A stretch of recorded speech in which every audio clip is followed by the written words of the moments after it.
பழத்தோட்ட ஊழியங்கள், கத்தரருளின ஊழியங்கள், திராட்சை பழத்தோட்ட ஊழியங்கள், கத்தரருளின ஊழியங்கள். அவரில் நிலைத்திருந்து கனி கொடுப்போம், கத்தர் வாய்க்க செய்வார். அவரில் நிலைத்திருந்து கனி கொடுப்போம், கத்தர் வாய்க்க செய்வார். துதி உமக்கே, துதி உமக்கே, துதி உமக்கே என்றுமே என்றும். துதி உமக்கே, துதி உமக்கே, துதி உமக்கே என்றுமே. சிறியவனை பொழுதிலிருந்தும் எளியவனை குப்பையிலிருந்தும் எடுத்து உயர்த்தி ராஜாக்களோடும் பிரபுக்களோடும் வந்திருக்க செய்கிற அருமை ஆண்டவர் இயேசு கிறிஸ்துவின் இனிதான நாமத்தினாலே இந்த சத்தத்தை கேட்கின்ற அனைத்து தேவனுடைய பிள்ளைகளுக்கும் என்னுடைய அன்பான வாழ்த்துகள். நீங்கள் கோடா கோடியை பெருகுவீர்களாக, உங்களுடைய பிள்ளைகள் கோடா கோடியை பெருகுவார்களாக என்று வாழ்த்துகின்றேன், ஆசீர்வதிக்கின்றேன். பிரியத்துக்குரியவர்கள், இந்த சனிக்கிழமை 4வது சனிக்கிழமையாக இருக்கிறபடினாலே கர்த்தர் சித்தமானால் சென்னை பல்லாவரம் ரயில்வே ஸ்டேஷனில் இறங்கி பம்மல்லேருந்து இருக்கிற சியோன் காம்ப்ளெக்ஸில் வைத்து நம்முடைய விடுதலை நாள் கூட்டங்கள் நடைபெறும். முத்தமிழ் நகர் பஸ் ஸ்டாப்பு இறங்கி பின்னால் வந்தீங்கன்னா மேலே 4வது மாடியில் நான் உங்களுக்காக காத்திருப்பேன் என்பதை மகிழ்ச்சியோடு கூட நான் அறிவித்துக் கொள்கிறேன். பிரியத்துக்குரியவர்களே, சென்னையில் கட்டப்பட்ட ஜனங்கள் ஏராளமானவர் இருக்கிறாங்க. நம்முடைய நிகழ்ச்சிகளை நாள்தோறும் பார்க்குறவங்களும் இருக்கிறீங்க. தயவு செய்து நீங்கள் வந்து அந்த கூட்டத்தில் பங்கு பெற்று இயேசு கிறிஸ்து உங்களுக்கு இலவசமாய் தரும் விடுதலை பெற்று செல்லுங்கள். திரு மங்களராஜ் அவர்கள் மிக சிறப்பானபடிக்கு ஊழியங்களை எல்லாம் உங்களுக்கு ஒழுங்கு செய்திருக்கிறாங்க.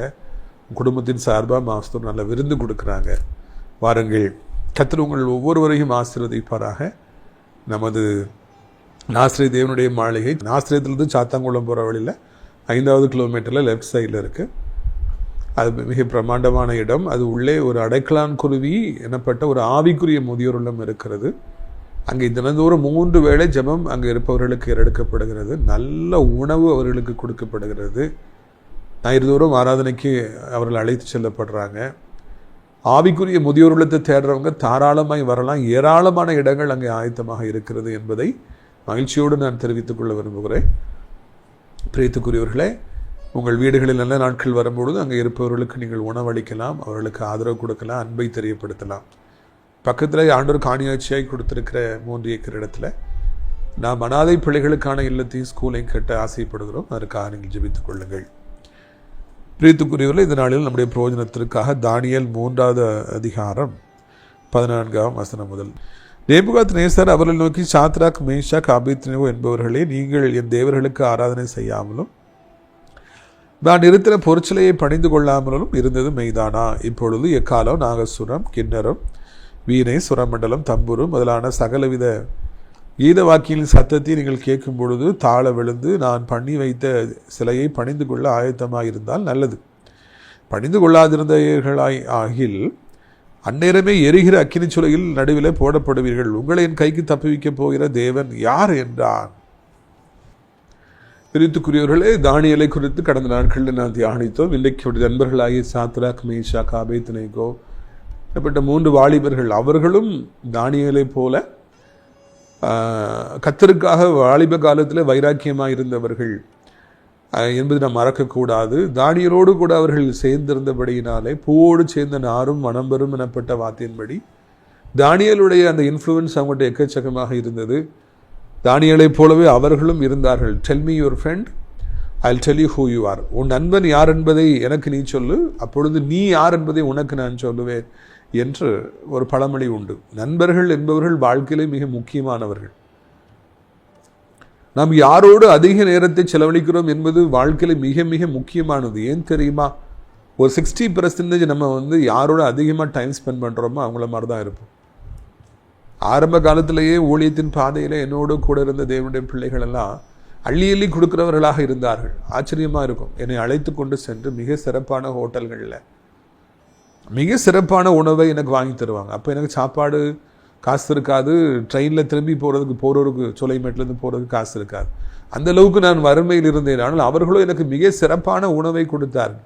இன்னும் கார்லேயே தான் எல்லா இடத்துக்கு கூட்டு போவாங்க. அதெல்லாம் நான் பார்த்து பார்த்து வளர்ந்தபடியினாலே இப்பொழுது கர்த்தர் எனக்கு தருகிற பணத்தை நானும் அள்ளி அள்ளி கொடுக்குறேன். பல காரணங்களாலே இப்போ வருமானம் குறைந்து போய் கிடக்கிறது, ரொம்ப கஷ்டத்தில் இருக்கிறோம். ஆனால் இருக்கிற பொழுதெல்லாம் அதை அள்ளி அள்ளி கொடுக்குற குணம் நமக்கு இருக்குது. எதுக்குன்னா, நான் பார்த்து பார்த்து வளர்ந்தவர்கள் அப்படிப்பட்டவர்களாக இருந்தார்கள். அப்பா அம்மாவை பார்த்து பார்த்து வளரும் பொழுது நாமும் அப்படிப்பட்டவர்கள் தான் இருக்கிறோம். அப்பா அம்மா ஜெபிக்கிறவங்களா இருக்காங்க, அப்பா அம்மா நல்ல கண்ணியமான குடும்பத்தை சார்ந்தவங்களா இருக்காங்க, மேன் மக்களாக இருக்காங்கன்னா பிள்ளைகளும் அப்படி வளருவாங்க. அன்றைக்கு ஒரு சகோதரி செய்தி கொடுத்து கொண்டிருக்கும் பொழுது சொன்னாங்க, அவங்க கல்யாணம் கட்டி கொடுத்த புதுசில் அவங்க செல்லமான பிள்ளை, 4 அண்ணன்மார்கள், இவங்க கடைசியில் ஒரே ஒரு பொட்ட பிள்ளை. அவங்க கல்யாணம் ஆகி கொஞ்ச நாளே ஒரு 2 வாரத்தில் வீட்டில் சண்டை வந்துடுது. மாப்பிள்ளை கூட ஏதோ இன்லாஸ் கூட ஏதோ பிரச்சனை. வீட்டுக்கு ஓடி வந்து அம்மாட்ட ஓன்னு அழுறாங்க, அம்மா எனக்கு இப்படி பிரச்சனை, என்னை அப்படி பண்ணிட்டாங்க இப்படி பண்ணிட்டாங்கன்னு சொல்லி. உடனே அந்த சிஸ்டர் சொல்கிறாங்க, அவனுடைய தாயார் சொன்னாங்களாம், அம்மா அந்த பாரு, குடும்பம்னா பிரச்சனை இருக்க தான் செய்யும், நீ தான் அட்ஜஸ்ட் பண்ணி போகணும். பிரச்சனை இல்லாத வீடு இருக்கவே இருக்காது, வீட்டுக்கு வீடு சண்டைகள் வாசல்படி, இந்த மாதிரி பிரச்சனை இருக்க தான் செய்யுமா, நீ தான் அட்ஜஸ்ட் பண்ணி போகணுங்க அம்மா சொன்னாங்க. அதுலேருந்து நான் அட்ஜஸ்ட் பண்ணி போக பழகிட்டேன் அப்படின்னு சொல்லி அந்த சிஸ்டர் பிரசங்கம் பண்ணாங்க. ஏன்னா கைத்தட்டினேன், ரொம்ப சந்தோஷமாக இருந்தது. இதே இது அந்த தாயார் மாத்திரம் ஒன்று அப்படியே பண்ணிட்டாங்களாமா பேசிட்டாங்களாமான்னு கொந்தளிச்சிருப்பாங்கன்னா அவளுடைய திருமண வாழ்க்கை, சகோதரியுடைய திருமண வாழ்க்கையே பாதிச்சு இல்லாமல் போயிருந்திருக்கும். இன்னைக்கு பெற்றோர்கள் எப்படி இருப்பாங்களோ அது பிள்ளைங்க அப்படி தான் இருப்பாங்க, அதில் மாற்றுக்கிறதே கிடையாது. யாரை பார்த்து நாம் வளர்கிறோமோ அப்படித்தான் நாம் இருப்போம். தானியேலுடைய நண்பர்கள் தானியேலை போல இருந்தாங்க, பரிசுத்தமாக இருந்தாங்க, திராட்சரசம் குடிக்காம இருந்தாங்க, ஜெபிக்கிறவங்களா இருந்தாங்க, ஆண்டவருக்காக வைராக்கியமா இருந்தாங்க. All these things came from Daniel. எல்லாம் தானியேல் வாழ்றதை பார்த்து பார்த்து அவங்க வளர்ந்ததுனால, அவருக்கு நட்பா இருந்ததுனால அவங்களும் அப்படி இருந்தாங்க என்பதை மறந்து விடக்கூடாது. எல்லாரும் இந்த ராஜாவுக்கு பயந்து இந்த இசைக்கருவிகள் எல்லாம் முழங்கிய பொழுது மிகப்பெரிய பொற்சிலையை எல்லாரும் விழுந்து பணிஞ்சு கொள்றாங்க. ராஜா கட்டில் போட்டிருக்காரு, ராஜா சொல்லியிருக்கிறாரு எல்லாரும் பணிஞ்சு குனிஞ்சு வழங்கணும், இல்லை அப்படின்னா உடனே தீல போட்டு வரான், கொண்டு வரான். எல்லாரும் ராஜாவுக்கு பயந்து ஹோல் வேல்டும் கீழே விழுந்து வணங்குது. ஆனால் இவங்க 3 பேரும் நாங்கள் வணங்க மாட்டோம்னு சொல்லிட்டு அது பாட்டு நின்னாங்க. ராஜா கூப்பிட்டு கேட்குறாரு, நீங்கள் நின்னீங்களா, இப்போ மறுபடியும் இது வரும், மரியாதையாக விழுந்துருங்க, பணிஞ்சிருக்க குனிஞ்சுக்கிடுங்க, இல்லைன்னா உங்களை தீல போட்டு கொண்டுற, உங்களை யார் காப்பாற்றுறான்னு பார்ப்போம் அப்படின்னு சொல்லி மிரட்டுறாரு. ஏன்னா இந்த 3 பேரையும் ராஜாவுக்கு ரொம்ப பிடிக்கும், தானியேலுடைய ஃப்ரெண்டுங்கிறதுனால. இப்போ சூழ்நிலை மாறி இருக்கு, சடனாக மாறி இருக்கு. சாத்தான் ஒரு சோதனையை கொண்டு வர, உலகமே அந்த நேரத்தில் பணிந்து குனிந்த பொழுது இந்த 3 பேரும் பணியாமல் நிற்கிறாங்க, துணிந்து நிற்கிறாங்க, மரணத்தை குறித்து பயப்படாமல் நிற்கிறாங்க. How it is possible? It is because this inspiration came from Daniel. அந்த தானியேல் எனப்பட்டவருடைய அந்த வாழ்க்கையிலிருந்து அவர்கள் இது கற்றுக்கொண்டார்கள். ஆண்டவருக்காக வைராக்கியமாக இருக்கணுங்கிறத கற்றுக்கொண்டாங்க. நான் என்ன சொல்கிறேன்னா, இன்றைக்கி உங்களை பார்த்து இதே மாதிரி ஒரு 4-5 பேர், இல்லை ஒரு 3 பேர், இல்லை 2 பேர் அவங்களும் ஆண்டவருக்காக இவ்வளோ வைராக்கியமாக இருக்காங்களா? உங்களுடைய நீங்கள் மேன்மக்களாக இருந்து நல்ல குணங்களை நீங்கள் உங்கள் பிள்ளைகளுக்கு சொல்லிக் கொடுத்ததுனால, நீங்கள் வாழ்ந்து காமிச்சதுனால உங்கள் பிள்ளைங்க அப்படி இருக்காங்களா? இன்னைக்கு யோசித்து பார்க்க வேண்டும் என்று சொல்லி நான் நினைக்கின்றேன். பிரித்துக்குரியவர்களே, நம்மை பார்த்து வளர்கிறவர்கள் இந்த சாத்ராக், மேஷாக், ஆபேத்நேகோ போல அவர்கள் எத்தனையோ பேர் இந்த பூமியில் இருக்காங்களா? Have you created Shadrach, Meshach and Abednego in your life? உங்கள் வாழ்க்கை பார்த்து இன்னைக்கு நிறைய பேர் இதே மாதிரி சாத்ராக்குகள், மேஷாக்குகள், ஆபேத்நேகோக்கள் எழுப்பி இருக்கிறார்களா?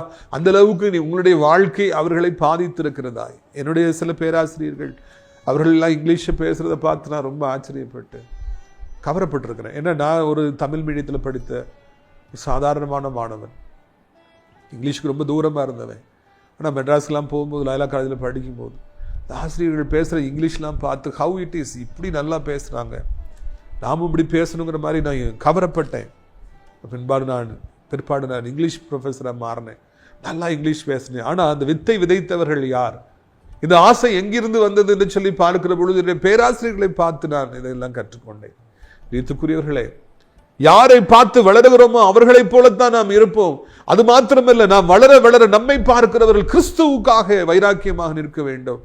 இதே போல சாத்ராக், மேஷாக், ஆபேத்நேகோக்களை தானியேல் உருவாக்கியது போல நாம் அநேகரை உருவாக்க வேண்டும். கிறிஸ்துவுக்காக ஒரு சேனையை நாம் உருவாக்க வேண்டும்.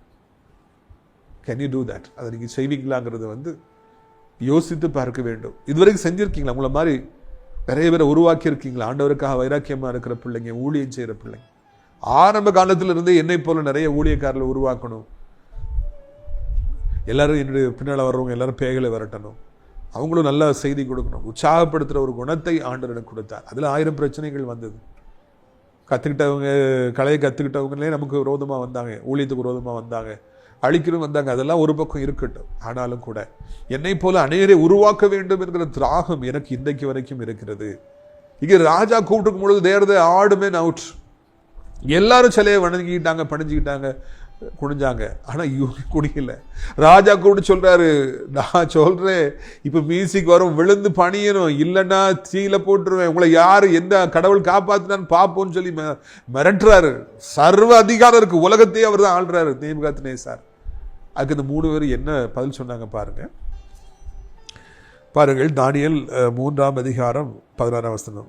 சாத்ராக், மேஷாக், ஆபேத்நேகோ என்பவர்கள் ராஜாவை நோக்கி, நேபுகாத்நேசாரே, இந்த காரியத்தை குறித்து உமக்கு உத்தரவு சொல்ல எங்களுக்கு அவசியம் இல்லை. நாங்கள் ஆராதிக்கிற எங்கள் தேவர் எங்களை தப்புவிக்க வல்லவராக இருக்கிறார். அவர் எரிகிற அக்கினிச்சூளை ராஜாவாகியோடைய கைக்கும் நீங்களாக்கி விடுவிப்பார். நீ விடுவிக்காமல் போனாலும் நாங்கள் உம்முடைய தேவர்களுக்கு ஆராதனை செய்வதும் இல்லை, நீ நிறுத்தின பொருட்சிலையை படிந்து கொள்வதும் இல்லை என்பது ராஜாவாகி உமக்கு தெரிந்திருக்க கடவுது என்றார்கள். ரீத்துக்குரியவர்களே, what was the response and what was the reaction of these 3 young men? ஆண்டவருக்காக வைராக்கியம் இருக்கிற இந்த 3 வாலிபர்கள். அவர் தலைவர் கூட இப்போ இல்லை, தானியேல் இங்கே இல்லை. அவர் ஏதாவது ராஜா வேலை கொடுத்தவர் எங்கேயே போயிருப்பார்னு நினைக்கிறேன். எப்படி அந்த சிச்சுவேஷனை ஹேண்டில் பண்ணுறாங்க? ராஜாவுடைய மிரட்டலுக்கு அவங்க என்ன சொல்கிறாங்கன்னா, நேபுகாத்நேசாரேங்கிறாங்க. அது வரைக்கும் long live king, O your highness எல்லாமோ சொன்னாங்க. இப்போ நேபுகாத்நேசாரே அப்படின்னு சொல்லி ராஜாவுடைய பேர் சொல்லி கூப்பிட்டு, நீ என்ன சொன்னாலும் சரி, நீங்களை தீயில பிடிச்சு போட்டாலும் சரி, சிங்கத்தின் கெபியில போட்டாலும் சரி, என்னன்னாலும் சரி, நீர் உண்டு பண்ணின இதெல்லாம் நாங்கள் கும்பிட முடியாது, வணங்க முடியாது, எங்கள் ஆண்டவர் தான் நாங்கள் கும்பிடுவோம்.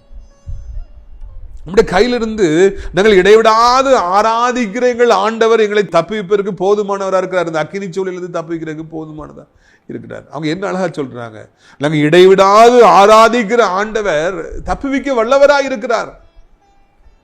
இன்னைக்கு நம்முடைய ஆண்டவர், இடைவிடாது நம்ம ஆராதிக்கிற ஆண்டவர், எல்லா வியாதிகளிலிருந்தும், எல்லா பொல்லாத மனிதர்களிடம் இருந்தும், பிசாசுகளிடம் இருந்து நம்மை தப்புவிக்க வல்லவராய் இருக்கிறார்.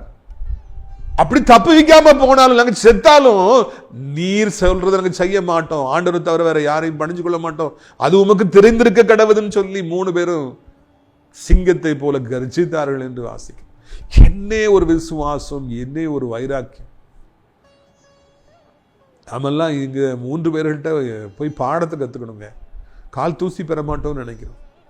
உயிரே போனான்னையா, நாங்கள் அதெல்லாம் செய்ய முடியாது. எங்களை ஆண்டவர் காப்பாற்றாமல் போனாலும் பரவாயில்லையா, அதெல்லாம் நாங்கள் செய்ய முடியாது. எவ்வளவு ஆண்டவருக்காக வைராக்கியமாக நின்றார்.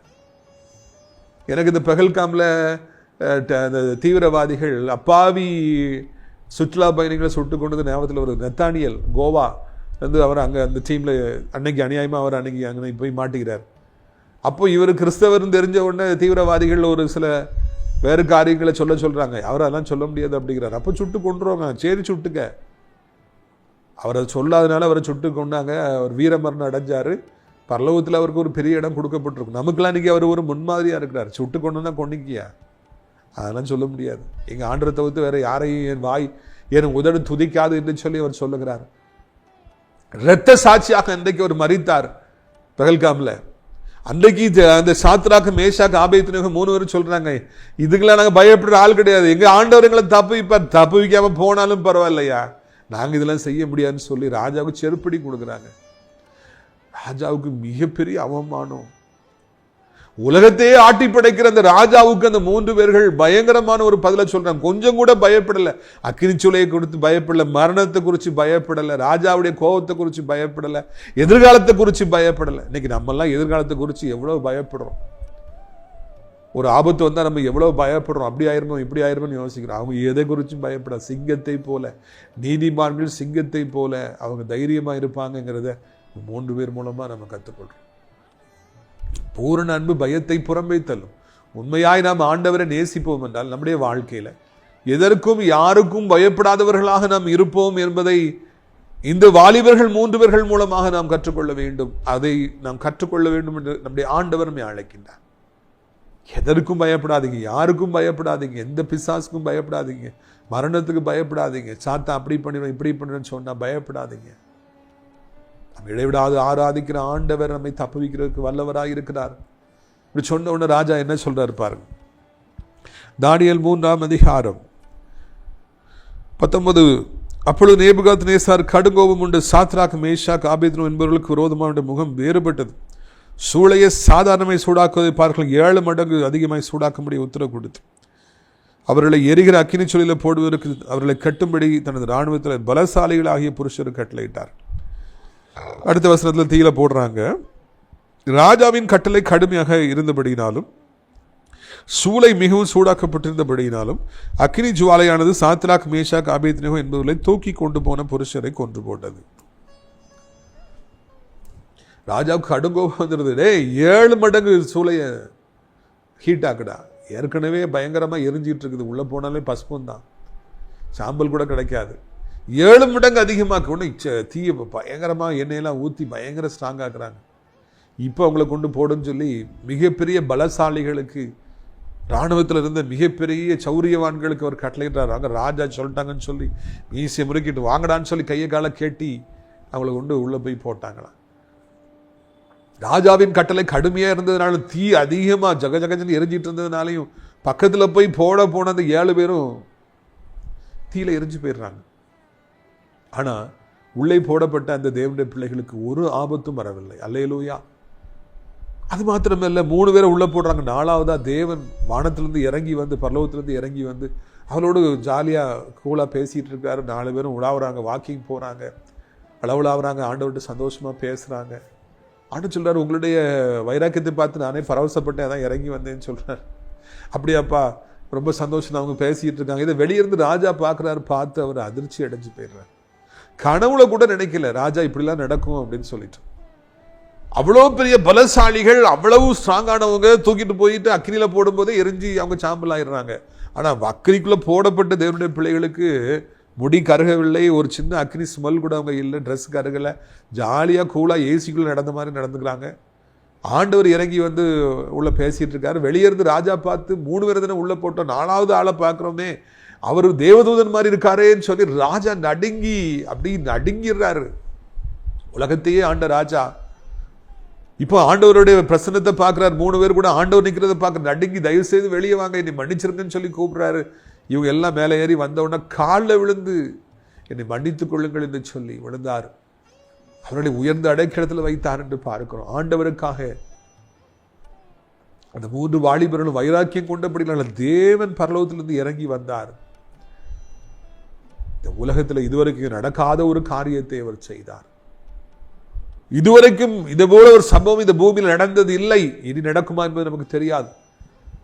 ஆனால் இந்த இடத்துல வாசிக்கும் பொழுது நமக்கு மிகவும் ஆச்சரியமாக இருக்கிறது. அந்த அந்நியனாகிய அந்த ராஜா, கர்த்தரை அறியாத அந்த ராஜா, விருத்த சேனம் இல்லாத ராஜா அந்த இடத்தை பார்க்கின்றார். மிகப்பெரிய ஒரு அதிசயம், ஒரு ஆச்சரியம். தீயினாலே அவர்களை சுடவே முடியவில்லை, அவர்களுக்கு மரணத்தை கொண்டு வரவே முடியவில்லை. ஆண்டுடைய வல்லமை அந்த அக்கினி சோலைகளை விட, அக்கினி சூளையை விட அதிகமாக இருந்தது. எனவே அவர்களுக்கு ஒரு சேதாரம் வரலை. அந்த ஆபத்து நேரத்தில் ஆண்டவர் கூட இருந்தார். எனக்கு சின்ன வயசில் ஸ்கூலில் படிக்கும் போது ஒரு பழமொழி சொல்லி கொடுத்தாங்க. என் ஃப்ரெண்டு இண்டீடு, ஆபத்து நேரத்தில் கூட இருப்பவனே உண்மையான நண்பன் சொல்லி ஒரு பழமொழியை சொல்லி கொடுத்தாங்க. ஆபத்து நேரத்தில் உண்மையாக இருக்கிற தோழன், நம்மோடு கூட இருக்கிற தோழன் ஆண்டவர் இயேசு. இன்னைக்கு மரணப்படுக்கையில் இருக்கலாம், வீட்டில் மரணப்படுக்கையில் யாராவது இருக்கலாம், வியாதினால ஆக்சிடென்ட் ஆகி மரணப்படுக்கையில் இருக்கலாம், பொல்லாத மனிதர்கள் நெருக்கிக்கிட்டு இருக்கலாம், பண பிரச்சனை, கடன் பாரங்கள் நெருக்கிக்கிட்டு இருக்கலாம், எல்லாம் முடிஞ்சு போச்சோங்கிற மாதிரி ஒரு சூழ்நிலை இருக்கலாம். ஆனால் இந்த நேரத்தில் கர்த்தர் உங்களோடு கூட இருப்பாருங்க. அதுதான் இந்த நாளில் நீங்கள் கற்றுக்கொள்ள வேண்டிய காரியம்.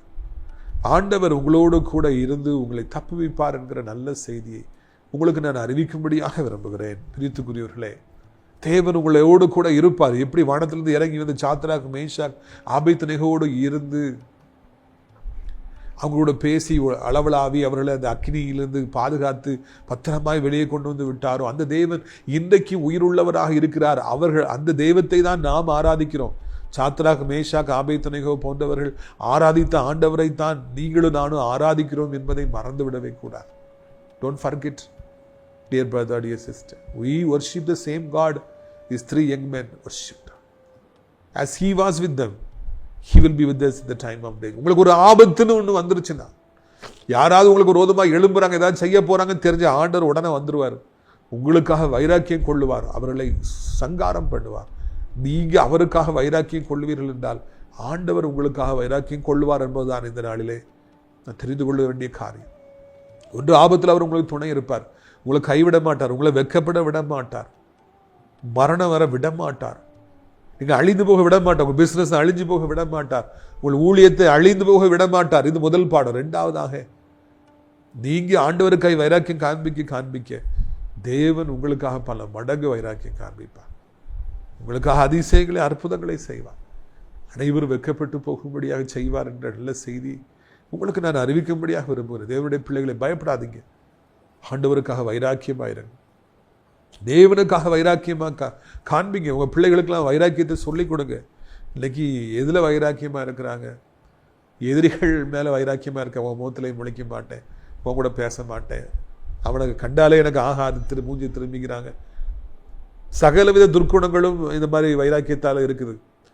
இந்த குடும்பமாக இந்த மக்களை பேசாத, திரும்பிக்க, அவங்களுக்கு விரோதமாக நெல்லு, அப்படிதான் பாவமான காரியங்களுக்காக ஜனங்கள் வைராக்கியம் இருக்கிறாங்க. பகையில், கோபத்தில், விரோதத்தில் வைராக்கியமாக இருக்காங்க. ஆனால் கிறிஸ்துவுக்காக நாம் வைராக்கியமாக இருக்க வேண்டும் என்பதுதான் இந்த நாளிலே நாம் கற்றுக்கொள்ள வேண்டிய காரியம் என்பதை மறக்கக்கூடாது. ஆண்டவர் நம்மோடு கூட இருக்கிறார், கிறிஸ்து நம்மோடு கூட இருக்கிறார் என்பதை நாம் மறந்துவிடவே கூடாது. பிரியத்துக்குரியவர்களே, அவர் நம்மை பார்க்கிறார், நம்மை அறிகிறார். நம்ம அவருக்காக வைராக்கியம் இருக்குன்னு தெரிஞ்சா நம்மளை ஆசீர்வதிக்காம விடவே மாட்டார், நம்மளை கனம் பண்ணாம விடவே மாட்டார். அவருக்காக நம்ம ஊழியம் செய்யறோம் தெரிஞ்சா நம்மளை ஆசீர்வதிக்காமல விடவே மாட்டார். சாத்தான் வெள்ளம் போல வந்து நம்மளை அழிக்கணும் வரும்போது அவனை அப்பாலே போ சாத்தானே என்று சொல்லி நம்மை தூக்குவார், உயர்த்துவார், அளவில்லாமல் ஆசீர்வதிப்பார். அனைத்து தேவனுடைய பிள்ளைகளும் ஆண்டவருக்காக வைராக்கியமா இருந்தாங்க. ஆதி அப்போஸ்தலர்கள் ஆண்டவருக்காக வைராக்கியமா இருந்ததால் இரத்த சாட்சியாக மரிச்சாங்க. பேதுருவை சிலுவையில் அடிச்சு கொல்லணும் கடைசியில் ஒப்பு கொடுத்தாங்க. அப்போ அவர் சொன்னார், என் ஆண்டவரை மாதிரி என்னை சிலுவையில் அடிக்காதீங்க, நான் தகுதியற்றவன், தலைகீழ சிலுவையில் அடிங்கன்னு சொல்லி சொன்னாராம். பேதுருவை தலைகீழ சிலுவையில் அடித்து கொண்டார்களா. எவ்வளோ கொடூரமாக அவர் செத்துருப்பார். அவர் சொன்னார், எங்கள் அப்பா செத்தாங்க சிலுவையில் அடிக்கப்பட்டுச்சு, ஆனால் அவரை மாதிரி மறிக்கிறதுக்கு நான் தகுதியானவன், தலைகீழ வச்சு அடிங்க. எவ்வளவு பேதுரு ஆண்டவருக்காக வைராக்கியமாக இருந்திருப்பார்னா அப்படி சொல்லியிருப்பார். ஒரு காலத்தில் பேதுரு ஆண்டவரை தெரியாத மறுதலிச்சார். ஆனால் இப்போ அதுக்கெல்லாம் சேர்த்து பல மடங்கு அவர் தலைகீழாக சிலுவையில் அடிக்கப்பட்டு மரித்தார். பிரியத்துக்குரியவர்களே, தேவனுக்காக வைராக்கியம் காண்பிக்கிற பிள்ளைகளை கர்த்தர் ஒருபொழுதும் வெட்கப்பட விட மாட்டார். பல மடங்கு அவர்களை ஆசீர்வதிப்பார், உயர்த்துவார் என்கிற நல்ல செய்தியை இந்த நாளிலே நாம் காண்கிறோம். அக்கினி சூளைகள் சேதப்படுத்தாது, எதுவும் சேதப்படுத்தாது, சாத்தா தொடவிட மாட்டாங்க. அடுத்தாப்புல அந்த ராஜா காலில் வந்து விழுந்துறாரு, அவங்களுக்கு ஆராதனை செய்யறாரு, அடக்கி போயிடுறாரு. இவ்வளவு பெரிய இடத்துல கொண்டு வைக்காரு. மிகப்பெரிய மனிதர்களை அழிக்க நினைத்தவர்களை நடுநடுங்கி போகும்படியாக ஆண்டவர் செய்வார். உங்களை குறித்து கேவலமாகவே பேசிட்டு இருப்பாங்க, உங்களை குறித்து கெட்ட காரியங்களே பரப்பிட்டு இருப்பாங்க, துர்ச்செய்தியிலே பரப்பிட்டு இருப்பாங்க. அவங்கெல்லாம் வந்து உங்களை கண்டு நடுங்கும்படியாக ஆண்டவர் செய்வார். உங்களுடைய ஆசீர்வாதங்களுக்காக, சுகத்திற்காக, பலத்திற்காக, கிருபைகளுக்காக நான் ஜெபிக்கும்படியே விரும்புகிறேன். நம்ம ஜெபம் பண்ணுவோமா? அப்பா பிதாவே, வானத்துக்கு பூமிக்கும் ஆண்டவரே, இந்த அருமையான நாளிலும் கூட கர்த்தாவே, நாங்கள் எல்லாரும் சேர்ந்து உண்மை பார்க்கிறோம், துதிக்கிறோம். ஐயா, நாங்கள் இடைவிடாது ஆராதிக்கிற ஆண்டவர்கள் தப்புவிக்க வல்லவராக இருக்கிறார். தப்புவிக்காம போனாலும் இதெல்லாம் நாங்கள் செய்ய முடியாது. ஆண்டவரை தானே ஆராதிப்போம். எவ்வளவு ஒரு வைராக்கியம் அது சாத்ராக், மேஷாக், ஆபேத்நேகோ இருந்தது. எங்களுக்கும் அப்படிப்பட்ட வைராக்கியத்தை தார். எங்களையும் ஆண்டவரை அப்படிப்பட்டவர்களாய் மாற்றும். பிரச்சனைகள், கஷ்டங்கள், நஷ்டங்கள் வரும்பொழுது நாங்கள் விட்டு ஓடி விடாதபடி எங்களை காத்துக்கொள்ளுங்க. சிலுவையில் அடையப்படுற நாளில் அந்த ராத்திரியில் உண்மை சிறைப்பிடித்த பொழுது எல்லா சீசரிலும் ஓடி போனாங்க, ஒருத்தர் கூட உண்மை கூட இல்லை. நாங்கள் உண்மை விட்டு ஓடி விடாதபடி கடைசி வரைக்கும் நிற்கத்தக்கதாக கர்த்தாவே எங்களுக்கு நீங்கள் உதவி செய்யுங்க. இந்த அருமையான நாளிலும் கூட கர்த்தாவே சோத்திரம் ஐயா, உடைய பலத்தினாலே எங்களை இடைகட்டுங்கப்பா, எங்களை இடைகட்டுங்க. ரபாலா கபா ரஷா தரோடியாரா. நிறைய ஜனங்கள் விழுந்து கிடக்கிறாங்க, சோர்ந்து போய் கிடக்கிறாங்க. பிரச்சனைகள் வந்ததுனால, சாத்தா பயமுறுத்துனதுனால, சில அடிகளை கொண்டு, சில குடும்பத்தில் சில இழப்புகளை கொண்டு வந்ததுனால விழுந்து கிடக்கிறாங்க. ஜெபிக்க முடியாமல் போயிட்டாங்க. ஆண்டவர்கிட்ட இருந்த வைராக்கியத்தை இழந்து போயிட்டாங்க, பின்வாங்கி போயிட்டாங்க. மறுபடியும் ஆண்டவருக்காக எழும்ப மாட்டீர்களா? நீங்கள் மறுபடியும் ஆண்டவருக்காக வைராக்கியமாக நிற்க மாட்டீர்களா என்று ஆண்டவர் உங்களை அழைக்கின்றார். இயேசுவின் ரத்தம் ஜெயம், இயேசுவின் ரத்தம் ஜெயம், இயேசுவின் ரத்தம் ஜெயம், இயேசுவின் ரத்தம் ஜெயம், இயேசுவின் ரத்தம் ஜெயம். இயேசுவின் ரத்தத்தினால தகப்பனே உடைய பிள்ளைகளை மூடிக்கொள்ளும். விழுந்து கிடக்கிறவர்கள், சோர்ந்து போயிருக்கிறவர்கள், பயந்து போனவர்கள், பின்வாங்கி போனவர்களை மறுபடியும் கர்த்தரை எழுப்புங்க. ரபாரா கரபாலா ரீபா ரபோனு அகாரா நியாரா தூபோலா. இல்லாத பொல்லாத பழிகளை என் மேலே சுமத்துட்டாங்க. ஊழியம் செஞ்சதுனால கர்த்தருக்கு வைராக்கியம் நான் அவமானப்பட்டு போயிட்டேன். சகோதரன் சொல்றீங்க, இல்லை இல்லை, பரலோகத்தில் பலன் மிகுதியாக இருக்குது, பயப்படாதீங்க. எந்த அளவுக்கு வெட்கப்படுத்தப்பட்டீங்களோ அந்த அளவுக்கு பல மடங்கு அதிகமாய் ஆண்டவரை ஆசீர்வதிப்பார். ஆண்டவர் ஆசீர்வதிப்பார். எந்த அளவுக்கு நெருக்கம் வருகிற அந்த அளவுக்கு அதிகமாய் ஊழியம் செய்து பாருங்கள். கர்த்தர் உங்களை அளவில்லாமல் ஆசீர்வதிப்பார். ராபா ரீபோ ருகோ நியா தூரோ கோரபோனோ ஷத் கருபோரு தினி ஆகாரா பூலகாரா. நானே தேவன், எப்படிப்பட்ட இக்கட்டிலிருந்து உங்களை வெளியே கொண்டு வருவேன், எப்படிப்பட்ட சூழ்நிலைகள் இருந்தால் அதை மாற்றி தருவேன், வழி இல்லாத இடத்துல வழியை உண்டாக்கி தருவேன், ஆபத்திலிருந்து வெளியே கொண்டு வருவேன், அக்னி சூழலிலிருந்து வெளியே கொண்டு வருவேன். ரீபா நீ தோகோ ரபா. பிசாசின் வல்லமையிலிருந்து உங்களை வெளியே கொண்டு வருவேன், வியாதியின் வல்லமையிலிருந்து வெளியே கொண்டு வருவேன், நெருக்கடிகளிலிருந்து வெளியே கொண்டு வருவேன், கடன் பாரத்திலிருந்து வெளியே கொண்டு வருவேன் என்று சொல்லி ஆண்டவர் சொல்லுகிறேன். ஒரு சேதாரம் உங்களுக்கு வராது, ஒரு ஆபத்து வராது, ஒரு முடி கூட கீழே விழாது. ஆண்டவர் எப்படி பிள்ளைகளுக்காக வைராக்கியம் காண்பிக்கிற தெய்வமாக இருக்கிறபடினாலே சோத்திரம்.